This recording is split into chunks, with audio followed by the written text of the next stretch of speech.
You're listening to Punisher Waterfowls, the Union 0430 podcast. Brought to you by Real Geese Decoys, the most technologically advanced silhouette decoy on the market. First Light, the best hunting gear on the planet. Go farther, stay longer. And Ducklander Calls, tradition, education, and quality. Built to hunt. Hey everybody, welcome back to the Union 0430, episode 234. Seems like it's been a while, fellas, and it's really only been 3 weeks, but it seems like a lot longer. And I'm sure the millions of fans, it's felt like an extremely long time as well. So longest 3 weeks of their life. Yeah, absolutely. So good to see you, fellas.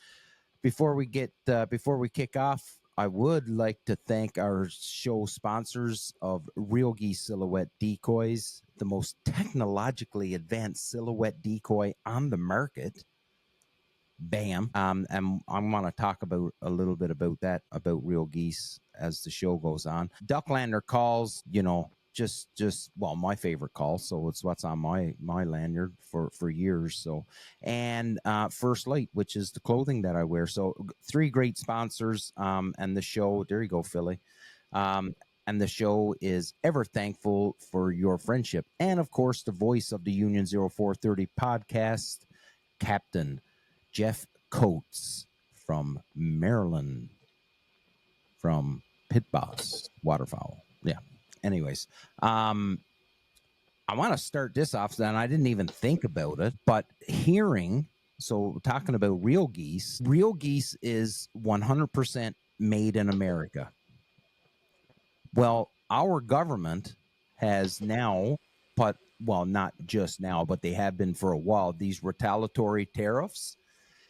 I don't think you're going to be able to purchase without spending a premium dollar. You're not going to be able to purchase Big Al's and Real Geese decoys this year because they're made in America. And once they come to the border, you're going to get smammered with duties and taxes.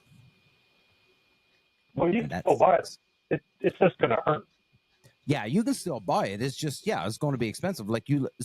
And another prime example that I know you guys know about, because I was messaging you when I was in Newfoundland, is the even the flashback decoy, because that's made in America as well. And I think we paid, each of us, like $150 total each for each of our decoys. So by the time they came in, by the time I received them, it was like $156 each. That we had to pay in duties and taxes. Noise. What's that? You got some wicked background noise. Do I? Oh yeah. Hold on. Yeah, it's showing me still highlighted as if I'm saying something, but I don't know what's going on. What about now? Can you hear me? Yeah, just don't chew on the microphone. But is there background noise now? I can still hear. It's almost like white noise now. Huh. We're duck hunters, folks. We're not like AV techs. Yeah, but I've never had it before, so I don't know why it's being like that now. Yeah, it keeps showing up like my box keeps highlighting as if I'm saying something. Like there's nothing going on around me, so it's not picking up on anything. Weird. Huh. I don't. Oh, there you go. Gone. It's gone now? Gone. Okay. Well, been gone for 3 weeks, so everything we had set up before, that's all gone to hell now, so we got to refigure everything out. But, again, so... We're duck hunters, not AV techs. Yeah, or podcasters, or social media experts, or experts in anything, really. I can operate the camera on my phone.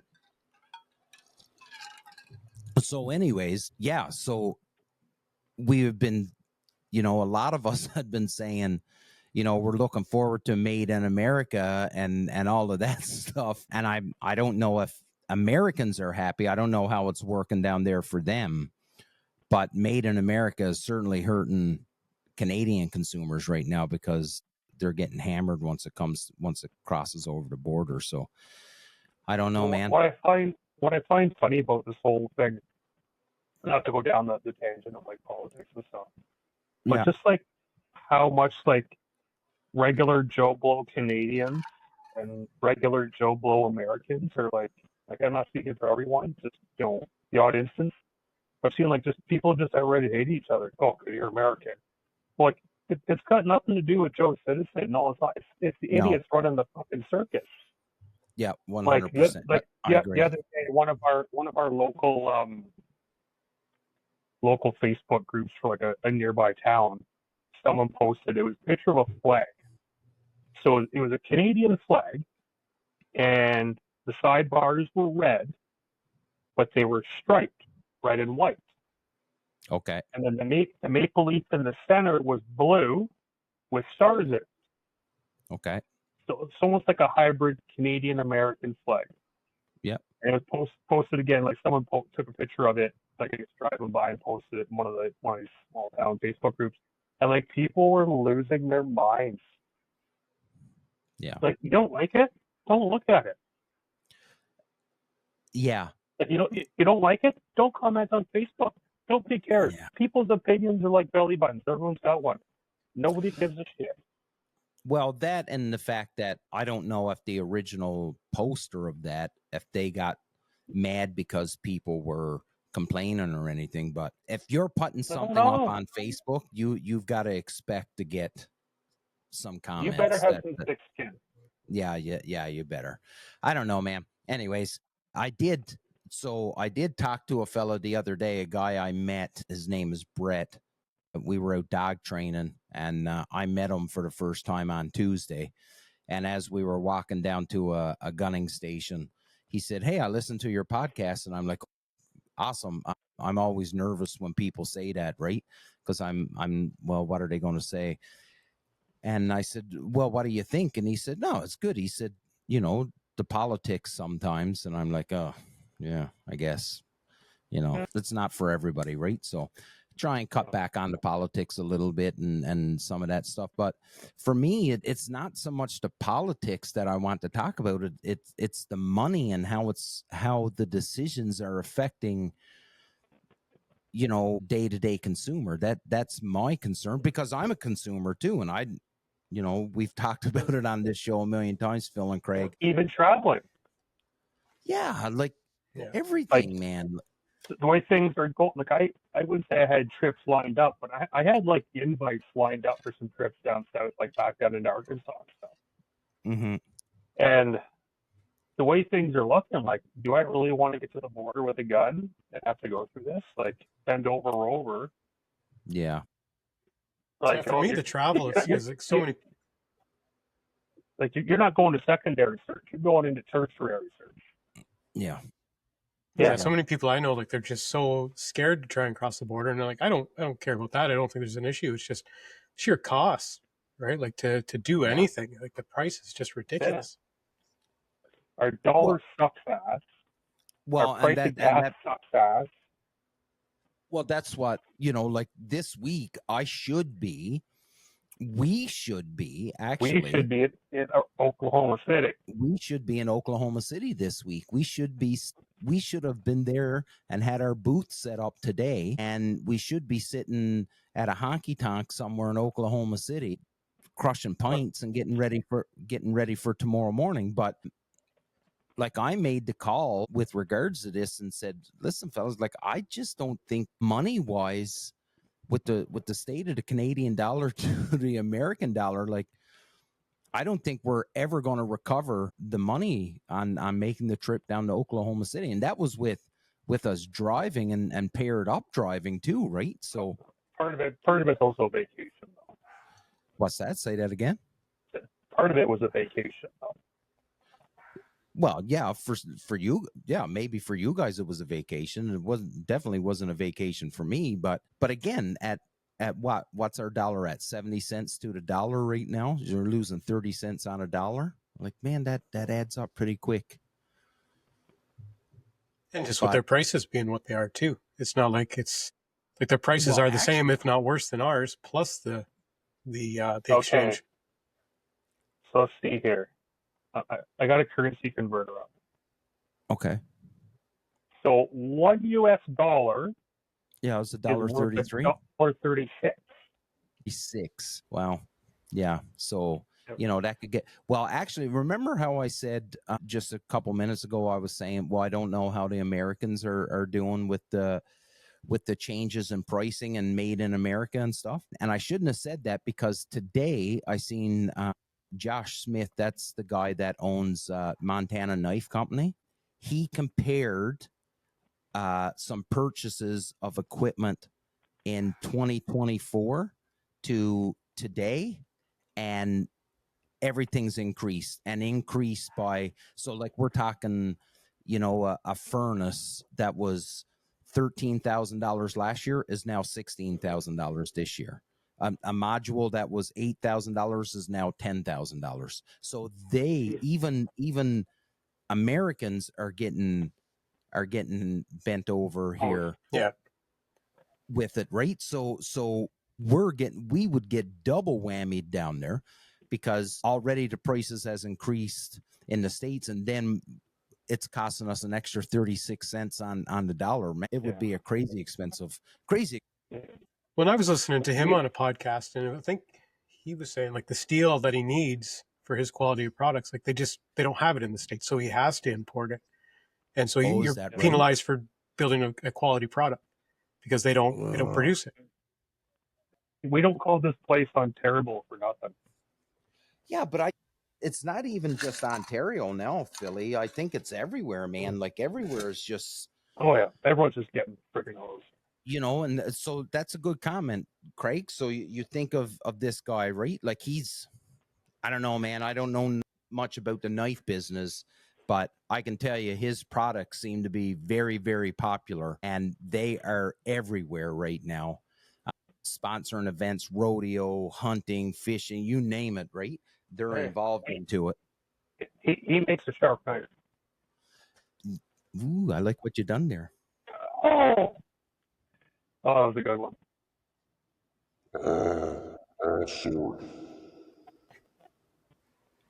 Sound effect. I was trying to get a sound effect. I was trying to get the. Where is it? Wah, wah. Why? Oh. Yeah, it's too late now. Oh. How come it's not working for me? Yeah. Too much time's passed now. It's just embarrassing. I know. Yeah. But I don't understand why it's not working. Huh. Again, we're just stuck on our folks. Yeah. It's been a couple of weeks. Everything's so rusty. Yeah. Aw, that was an excellent opportunity to use a sound effect. Aw, I suck. Better off next time. Yeah, but yeah, so that was the comment, Craig. You said now he's getting penalized for providing or building a quality product, all while creating American jobs in the States, in a homemade business. Well, and look at and this is a bit of a tangent. We're going off talking about knives here, but look at the new building that he's building. Like he's building a brand new, massive building, because his product is just skyrocketed, right? In fairness, you can't clean a duck without a knife. Well, this is true. I like how you tied that in, Philly. Good job, buddy. That's why you get paid the big bucks. Oh, yeah, so I'm not just a pretty face. Not just a hat rack. So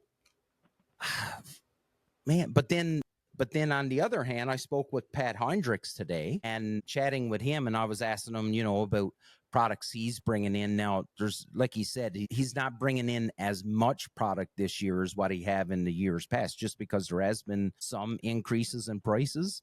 But he said, like, products made in China, it isn't as bad as what a lot of us had thought it was going to be. Now, next year may be a different story, because some of it may have already been in the United States before all these tariffs took place, right? So I don't know, but it looks as though it's not going to be as expensive as we thought when it comes to, made in China, made in Asia products that come into the United States and then come up to Canada, right? So that's a little bit of good news, but here we are. We're only about a month and a half away, really. And that's if you've got the money left over to spend on hunting gear. Well, yeah.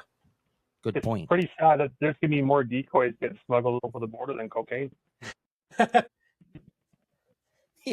Yeah. You know what? It's going to be instead of ATF and RCMP doing drug busts, it's going to be like Cabela's and, it's going to be like Cabela's and Molly's doing black market decoy sales, cross-border, underground railroad shit.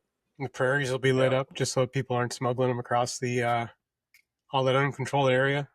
Yeah. Could you imagine though, if there's a black market for hunting equipment? We say that there probably already is. We just don't even know about it. Yeah, true. So I alluded to it.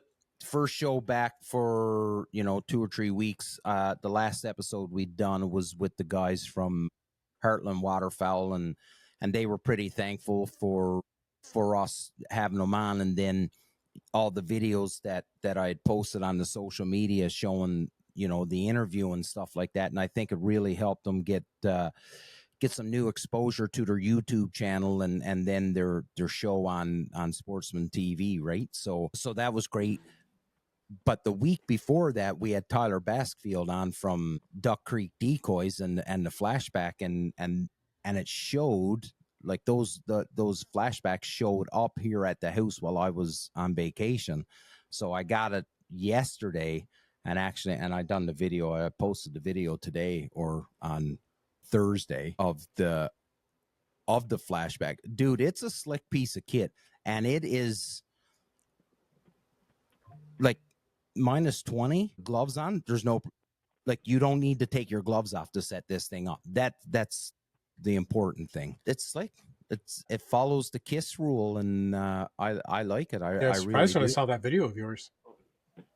Like it really is like it is literally a decoy and a little power pack. That's it. And I cannot wait to try this out on my little like bread and butter duck pond. Dude, like it's impressive. Like I was talking to Tyler and I was telling him, hey, just so you know, if anybody orders from Canada and if they're asking you about extra costs crossing the border, I was like, this is how much it cost us to get the 3 decoys across, right? And he was like, oh, and I'm sorry that you had to pay that. And I was like, dude, like, it's don't okay. ship UPS. Well, it doesn't matter because it got to come through. It got to clear customs regardless, right? Yeah. So yeah, but UPS is going to charge you a fee because they have to charge you a fee, and then they're going to tax that fee. Right. Oh, okay. Yeah. I don't know. I don't. Well, anything you're shipping through, like either USPS or Canada Post, anything valued under $100, labeled as a gift, escapes. Well, but this is not value. This isn't value. Well, anyways, we won't get into it.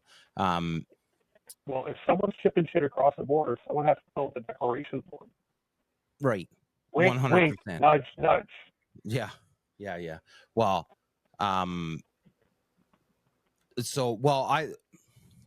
that works to an extent, and I'll tell you why. Because I have a mailbox in the States. I go over, I pick stuff up, I bring it across. That'll work to an extent because at some point someone's going to go. So, and I'll use the example of Real Geese sending stuff for me last year and me pumping out $2,500 later because they were like, this is not free. This is not a gift. I don't care what that person says. I know it's not a gift. I know it's not free. And I know you're going to do something with it. So no, here's your $2,500 bill for all the stuff that comes across. So yeah, I think it can work in some cases. It's definitely, I wouldn't be betting on it if Yeah. if I Well, was and- anybody. You're not and going and more- getting free gifts daily for months at a time. Yeah, right. You don't ship it to your U.S. address and bring it across the border. If you're buying something from the States, you use USPS and have it shipped it straight to your driveway. Not some foreign fucking address. Yeah, I don't know, man. I Yeah. don't know. I don't want to go too much into this on the show, but I'll educate you well so like when we're off there as to how this works. I'm Okay. well versed. Okay. Well fucking versed. Well, I get a lot of stuff. I get a lot of stuff delivered too, buddy. So, but anyways, yeah, no need to going down that rabbit hole here. But it is an impressive tool.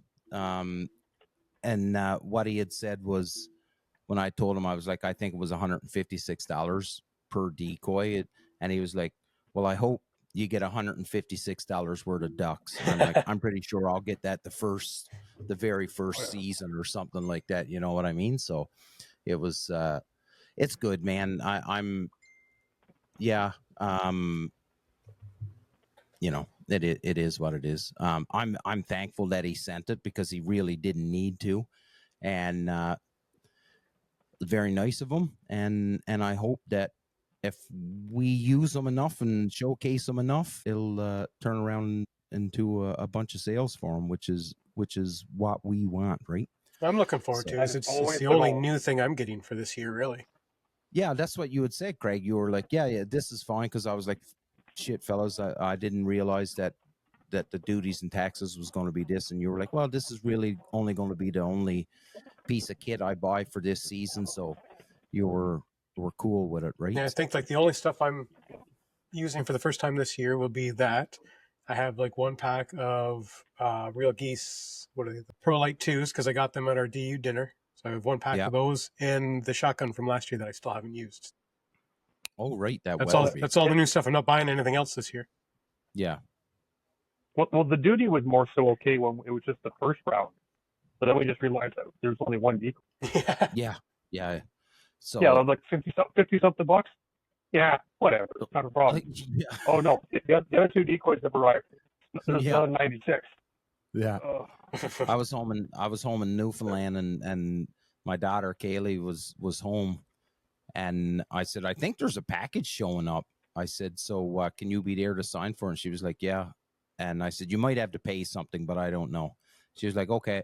So anyways, a couple hours passed, and she sends me a screenshot, and I was like, oh, yeah, that's a lot more than what I thought it was going to be. But at the end of the day, it's not a cheap decoy to buy. And we got it for Waterfowl is a cheap fucking sport. yeah. Well, we got it for free. All we had to do was pay the duties and taxes, so I think we still ended up pretty good. So 100%. Thank you, Tyler. yes, thank you very much. UPS. Craig, how's the dog coming along, buddy? I gotta admit, I haven't seen many videos of the dog. What's happening? Mixed reviews. It's How many times has it peed in the house? Oh, not a lot actually. It's funny. Like I think, all things considered, like I think, and I have nothing to compare it to. Right, it's the first time going through any of this.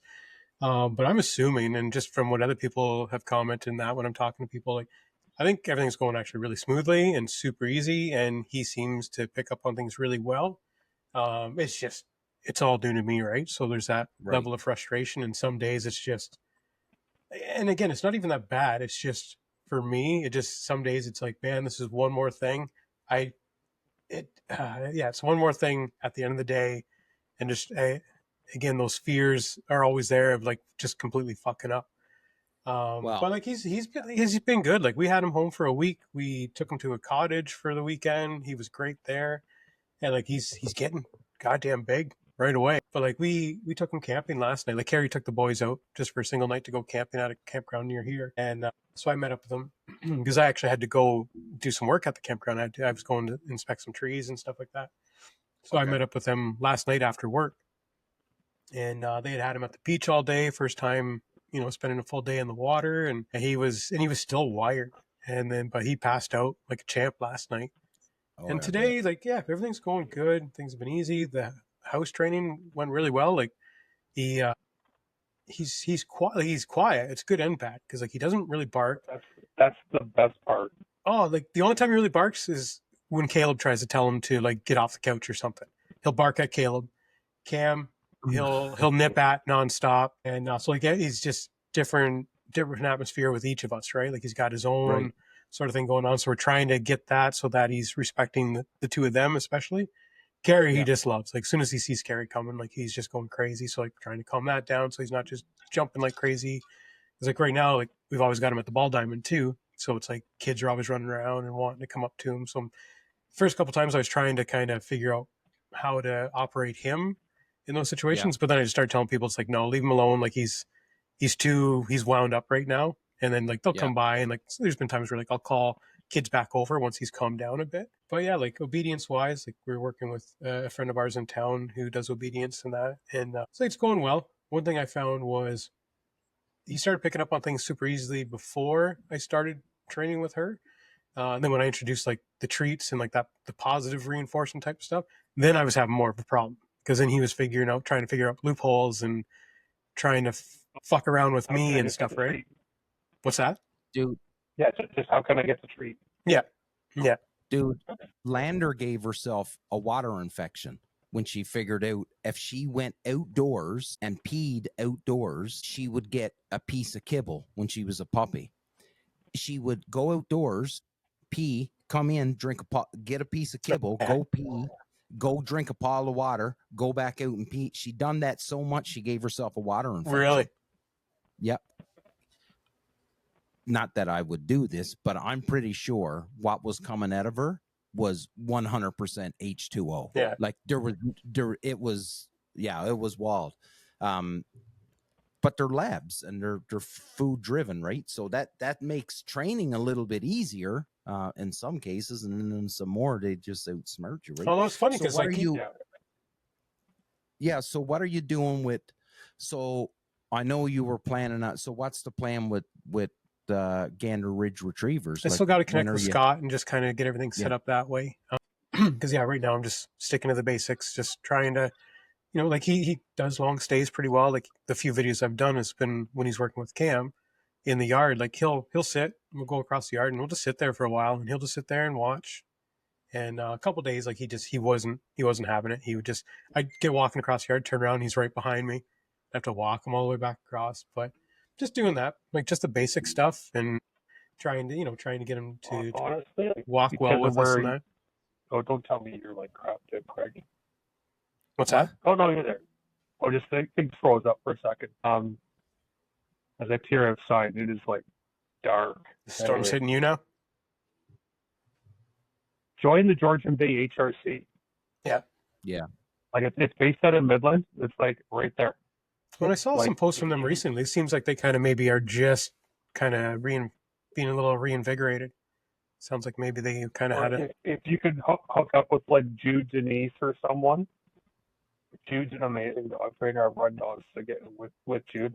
I've always heard his name. On the HRC test. Jude's good shit. There's a pile of great members that are part of that chapter. And honestly, even for anyone that's listening, if you're looking to get into the dog game, you don't even have to run the hunt tests and shit. Solely for training groups and stuff, and learn just to have a good obedient dog, or if you just want the weekend warrior meat dog, join an HRC chapter. It is the best thing you can ever do. Most clubs run once a week, but when I was part of the Lake Oak Club, I got hooked up with a couple guys. We were training 2, 3, 4 times a week. That obviously, for a different purpose, wanting to compete and stuff. It is the best investment you can make. Join an HRC chapter. Your audio is really low, Phil. I don't know what it is. I'm wondering if my headphones are dying or something. I don't know. Yeah, I don't know, but you're low, and I don't know why. I was just going through the controls here to see, and it says everything is fine, but you just seem low. Maybe it'll come through once it uploads and stuff, because I know it does that for video. So, but yeah, but I think, I don't know if you've been talking to Scott, and I'm not telling you what to do, but I am telling you what to do. Probably check in with him and say, hey, listen, what's your expectations of the dog when it gets dropped off to you? Like, what do you need the dog to be doing to be dropped off? Because the last thing you want to do is drop it off and then he's got to spend 4 weeks to get the dog up to speed to where he needs it to start his training, right? That's 4 weeks of training money that you really shouldn't have to spend. Yeah, I got to connect with him because I haven't talked to him in a while yet. Yeah. So, anyways, well, that's good, buddy. It's exciting. I can't wait. I can't wait to see the dog in action. I've seen dogs that Rumble is trained, and he does a good job. So I can't wait. Can't wait to see him in action. I really can't. Yeah, for me, it's like I don't know what to expect to see from him at this point. Like just as as far as him, like we were camping and we're walking around. Rabbit walks by and you see him kind of look at it and it's like no reaction, which like I'm like, is that good? Is that bad? But it's like even watching him walk around the yard and like going by like where there's been rabbits or squirrels now, like he doesn't seem to pick up on any scents or anything like that yet. So but again, I don't know if that's normal for his age or if there's too much going on and he's not really picking up on any one thing or what. But it's nice because he wanders around the yard and like he checks things out. He's getting a little further because we were kind of ringed in our yard. So it's like, but now he's been venturing up the hill and kind of going across the ditch, up the hill and wandering around and just kind of taking things in. But like he doesn't take off running or anything like that.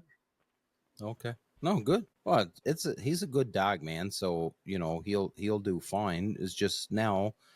And you got to remember too, Craig, that I don't think you're looking for a dog that's going to do, 40 and 50 retrieves a day. Yeah. Right.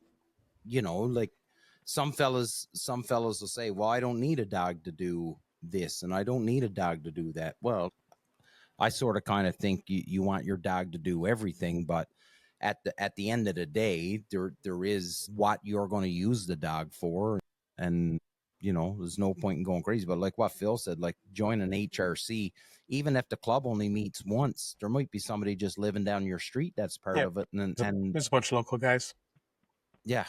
You could be training for, 20 minutes every day because someone could be living right next door to you, right? So that's the cool thing about it. What else is new, boys? Because I really don't have a whole ton of stuff to talk about tonight because, like I said, I just got back from vacation and being I was literally cut off from the internet pretty close to the entire time I was there. Like it is. For any of those who are in Ontario and are interested, I'd be selling the Alaskan. Oh, but it's not my. I am selling the Alaskan. I just don't know when. Oh, how big is that? It's 1,800. I'm not fucking going down that. No. I'm being serious. I didn't know what it was. I was just being serious. How big is it? I'm asking you. There's people that don't know. 1,800. There you go. Jesus, chill out. I was just asking a question. Fuck's sake. But no, so there you go. 18-foot boat for sale. Phil's Alaskan. 60 Yami. New fish finder. That 60 Yamaha. There you go. Awesome. So you're buying something bigger then? Hey, actually, do you know what I learned today? You know what Yamaha stands for? You and me are hauling ass. You and me are hauling ass. Okay. Yamaha. All right. Okay.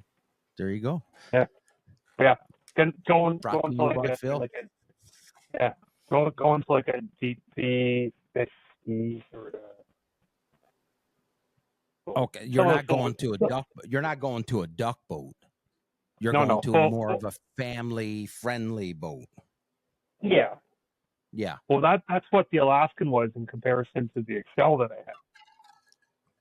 Right. Because the wife was like, we need a more family-friendly boat, so then I got the Alaskan. The Alaskan's been great. I love the rig, but I want something with the windshield now. So. Right. So same size in the 18, 19 foot range, but I want like a 115 or a 150 on it. Right. Okay. So something with a bimini top, so I can fish for muskie right till the water freezes. Like unless I'm in my little new canoe, I'm not duck hunting out of a boat anymore. Okay. Yeah. I wish I had a boat.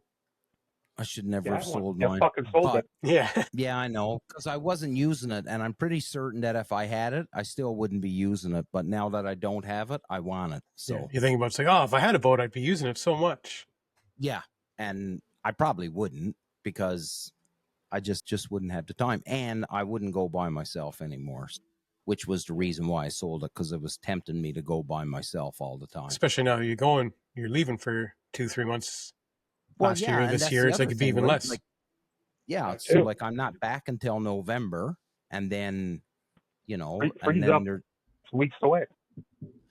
yeah, and there's some other things that's in the works right now. So November could really be a wash for me. I may not get in any hunting in Ontario in November.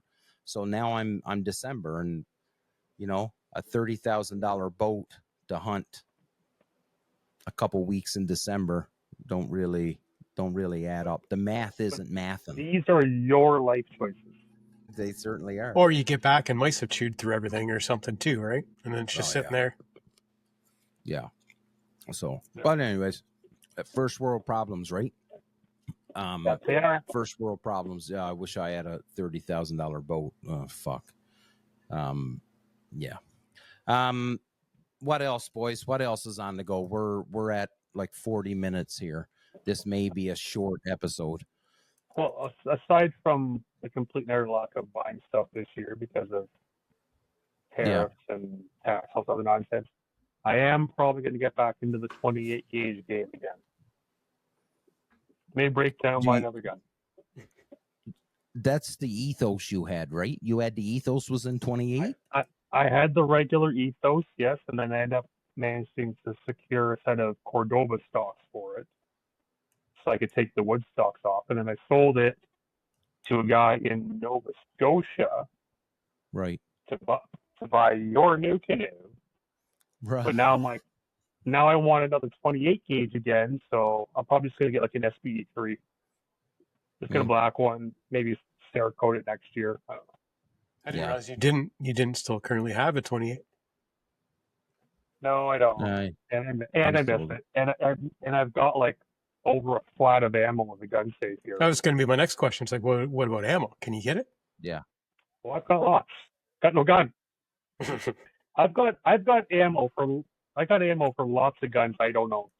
Yeah. Well, I was just looking over. I've got a pile of ammo for a 20 gauge that I no longer have a 20 gauge, and I do not suspect I'll be buying a 20 gauge anytime soon either. So I got to get rid of that before the fall.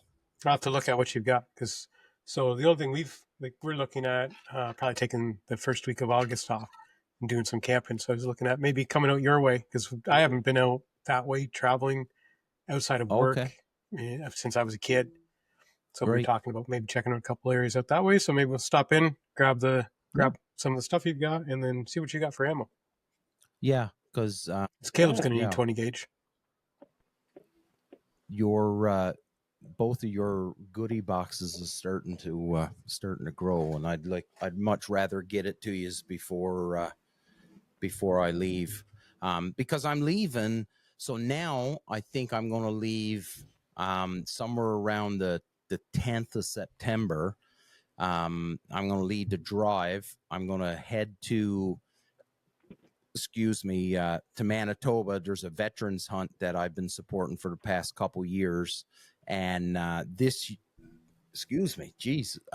this year it lines up that I can go out, I can help them with the hunt. And then once the hunt is over, I could probably get to hang out for a day or two in and around Winnipeg, do some hunting there, and then make my way on into Saskatchewan and be there. I think I need to be in Saskatchewan on the 20th. That'll give me a couple days scouting before clients come in. So now I think, we're at the end. This is the 24th of July. I've got another vacation that I'm taking. We're heading to Hawaii the end of August.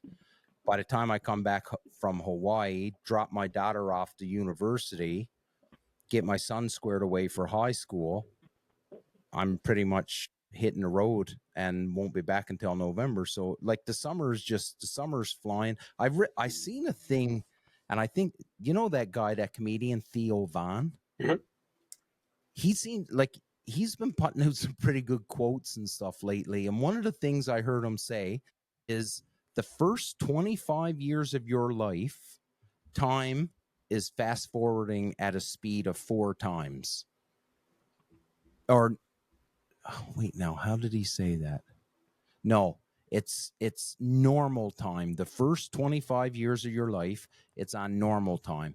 The second 25 years of your life is on fast forward times 4. Yeah. Because time just seems to be flying Oh, yeah. by. Do you know what I mean? Like, here we are now, the end of July already, and now we're talking.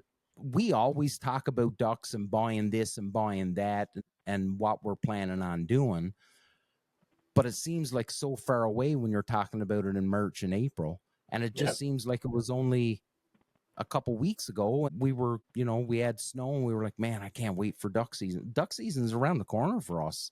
I know our friends down in the States still have a few months before they're into it, but it's around the corner for us. And before you know it, you know, we'll be up at 3:30 in the morning in order to, because it gets light so friggin' early. So, Well, you it's know like what I mean? we were driving the other day. Like I don't know if you saw my one post on like my regular personal Instagram account, but a friend of mine, Terry, she's getting married. She's having her wedding at our house in October, and we were going out on the weekend. Carrie was going to help her get some ideas for wedding dresses and that. And I was like, holy shit, I've known Terry for 15 years. And it's like, seems like, because I only met her shortly after I moved to this town. And it's like, holy shit, like, how have I known somebody like out, like after college and all that, and just as an adult friendship that they've now known for 15 years? Like, it seems like it was nothing. And even the other day, like realizing like we moved here, like now it's been 6 years in this house. And it seems like it was like 2-3 years ago, right? And look at pictures of Cam when we moved in. Craig, it was 25 years ago you and I were in college. Yeah, it makes me sick when I think about that. Like whenever I think about like my buddies from college, it's like, man, we've been friends for like 25 years now, and like I like it's like instant anxiety. It's like that's too long, too long. Well, I was home on vacation, so the reason why I went home was every 10 years. It's a thing they do back in Newfoundland anyways. So usually it's every 10 years a town will have this, what they call a come home year, where everybody, wherever they are, they'll all flock for the 10-day celebration, right? I got there, one of my childhood friends, him and I, you know, right from kindergarten, buddies. He lived a couple houses in from my mom and dad. I seen him on the first Saturday night that we were there. That was the first time I had seen him in 30 years. Crazy. 30 years, dude. Insane. Just to put that into, like, so this guy wrote his final exam in high school, and it was math. His last final exam was math. He wrote that the next day he got on a plane and moved to Ontario. And I hadn't seen him since until that. And so, you know, you're talking about how fast time goes by. Like, that was 30 years, man. Yeah. And it's just, it's wild when you think about it. And you think about, well, actually, Phil, I did think about this the other day. We totally missed the anniversary of the union because I think that was in May or June. We totally missed it. Because one of the first couple episodes was on my 4 years? birthday. Right. What is it? 4 years we've been doing this show? 5 years? 5 years we've been doing this show. And it certainly doesn't feel like it's been 5 years, but when you think back at it and you look back at the episodes, it has been 5 years that we've been doing it. And think about all the people that we've met on this show over the last 5 years and who's become friends. Some people, you know, they came on, they did the show, and then, you know, we never really kept in touch with them after. And that's fine. But then there's been some people that have come on this show and that have become great friends who we chat with, you know, regularly. So it's wild, man. It is crazy. Time is flying by, and I'm 48 years old, man. 48. It's all downhill And I from still there. don't know what I'm going to do when I grow up. What'd you say, Craig? It's all downhill from there. Yeah. He'll tell look me at about it. some days. Yeah. Anyways, boys, that's been 50 minutes. I think we've beat this one to death. There's Sorry, no harm ladies. in having a short show. No, there's not. There's not. It's just I wish that it was, I don't know.